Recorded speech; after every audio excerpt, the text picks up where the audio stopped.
Bapak dan Ibu, sebelum ke pemberian penghargaan selanjutnya, kita rehat sejenak sambil kita akan menikmati penampilan dari adik kita pemenang lomba bertutur tingkat SDMI Kota Balikpapan juara 1 dari SDN nomor 1 Balikpapan Tengah, Kirana Dila Fitria.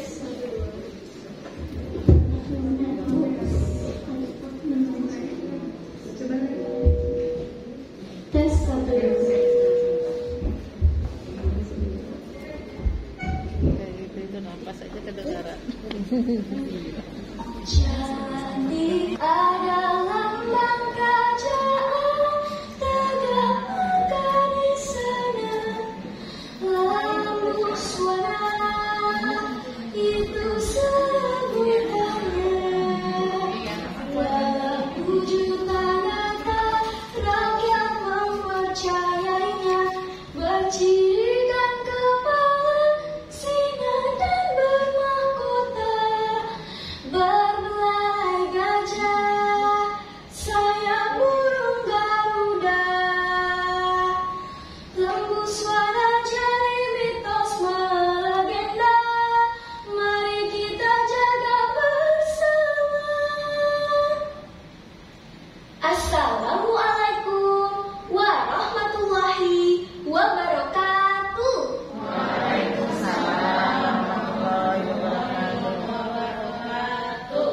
Selamat pagi Ibu Bapak dan teman-teman semua. Apa kabarnya pagi ini?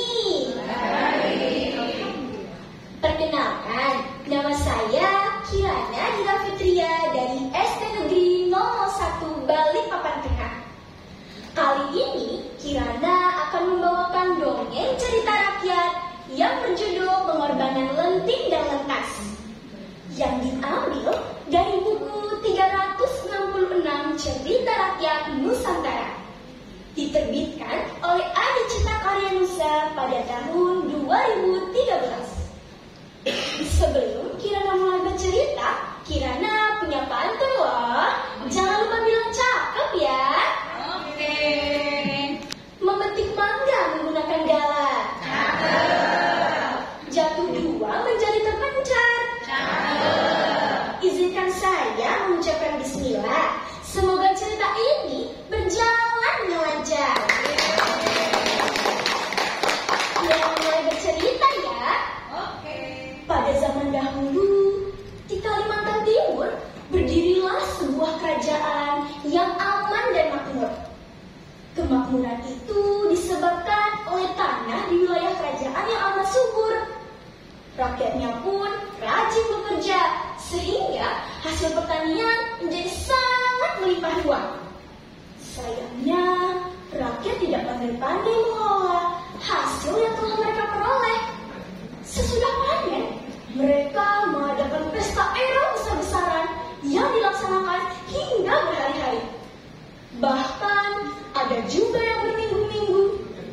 Hasil panen itu hanya mereka habiskan untuk berpesta. Tidak ada yang disimpan untuk cadangan jika kelak kekurangan. Panen depan pasti melimpah. Kita tidak akan mungkin kekurangan pangan. Ucapan itu seringkali dilontarkan jika ada seseorang yang berinisiatif menyimpan sebagian hasil panennya.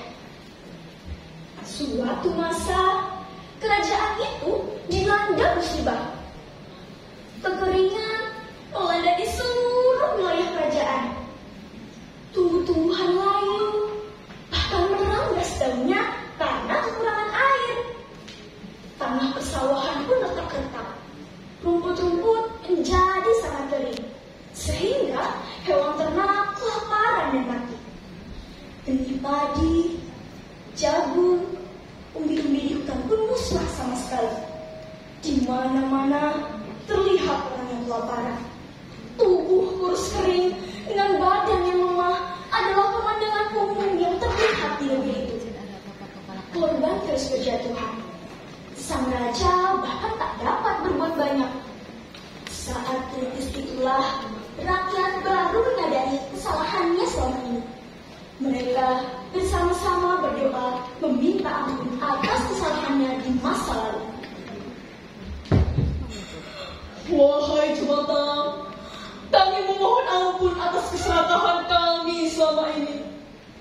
Saat ini kami kelaparan dan kehausan.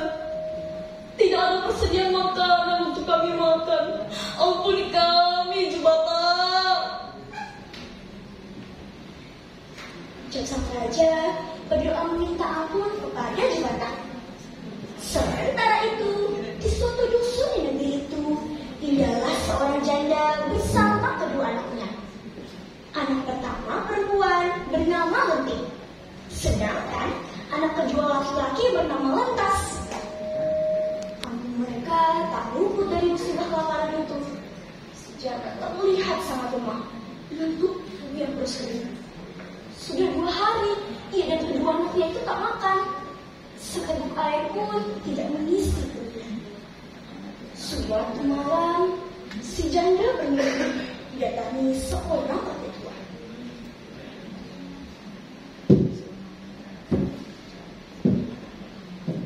Jika kamu ingin menyelamatkan seluruh penduduk negeri dari kelaparan, korbankanlah kedua anak. Kemudian makamkan di tempat yang berbeda. Kelak dari makam itu akan tumbuh padi dan jagung. Bagikan biji-biji itu kepada masyarakat agar dijadikan benih.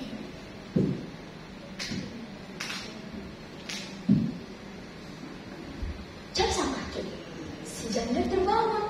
Ia sangat gelisah. Kata-kata sang kakek masih membekas di dalam ingatannya. Berhari-hari ia memikirkan mimpi. Ingin sekali ia menolong penduduk negeri. Namun, ia juga sangat menyayangi kedua anaknya. Siapa lagi yang akan menjadi perempuan hidupnya kelak jika kedua anaknya mati?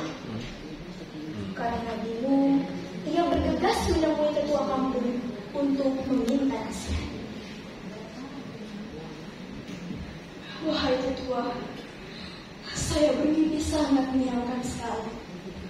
Di dalam mimpi itu, saya harus mengorbankan kedua anak saya. Tolong saya, ketua. Apa yang harus saya lakukan?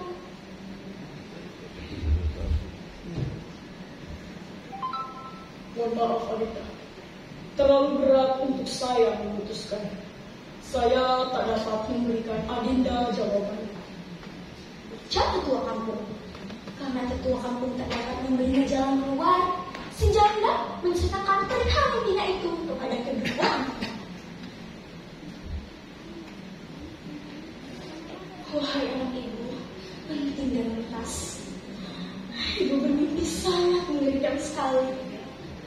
Di dalam mimpi itu, ibu harus mengorbankan kalian berdua. Maafkan ibu, nak.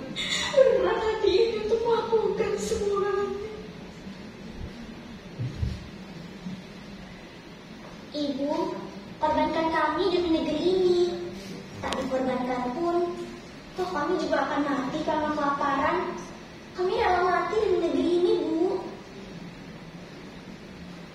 Iya, Bu. Kami rela melakukan apapun demi keselamatan negeri ini. Ucap Lenting dan Lentas.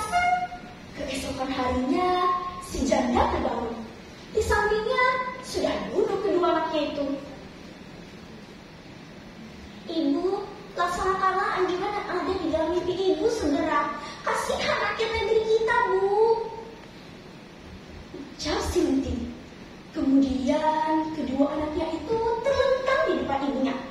Seperti digerakkan kekuatan gaib, si janda mengambil pisau. Ia memejamkan matanya. Ajaib, sebelum ia melakukan perbuatannya itu, anaknya tak ada di depannya. Keduanya lenyap tak berbekas. Di tempat anaknya terlentang itu, tampak 7 butir padi dan 7 butir jagung. Berlinang air mata, si janda memungut janji itu.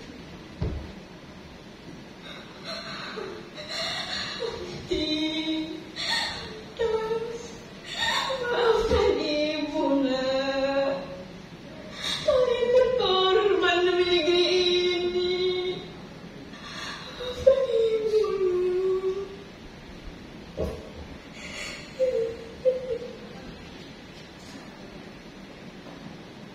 Ucap sang ibu, Sesuai anjuran yang ada di dalam mimpinya, si janda menanam padi dan jagung itu di tempat yang berbeda.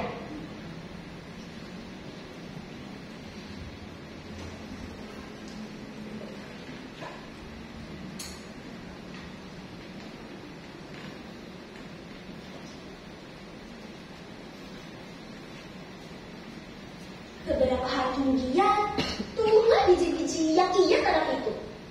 Walaupun kekurangan air, tanaman itu tumbuh subur. Dalam waktu cepat, padi dan jagung itu berbunga dan berbuah lebat. Tak lama kemudian, buahnya menua dan dituai oleh si janda. Padi dan jagung itu lalu diserahkan kepada ketua kampung untuk dibagikan ke seluruh pelosok negeri.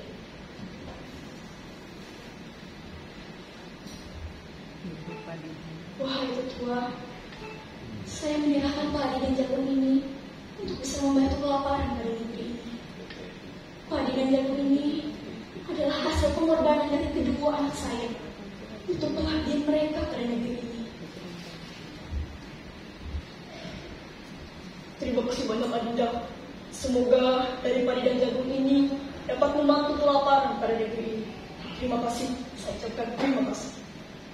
Ucap ketua kampung menerima padi dan jagung dari si janda. Kemudian ketua kampung membagikan padi dan jagung ini ke seluruh pelosok negeri.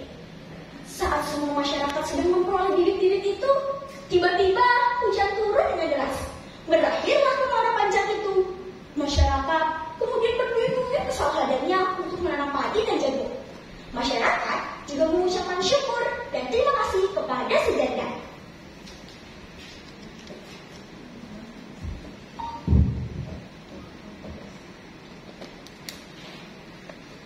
Wah, hujan.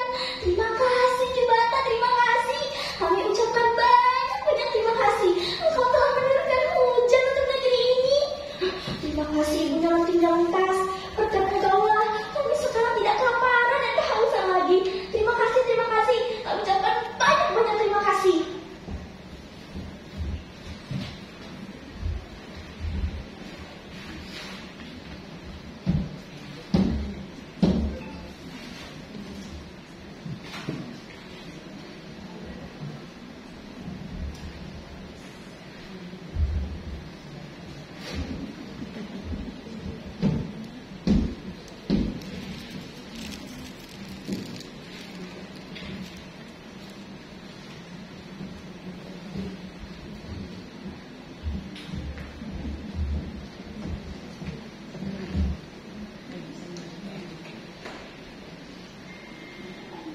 Berkat kebaikan si janda dan kedua anaknya, bencana itu kemudian berakhir.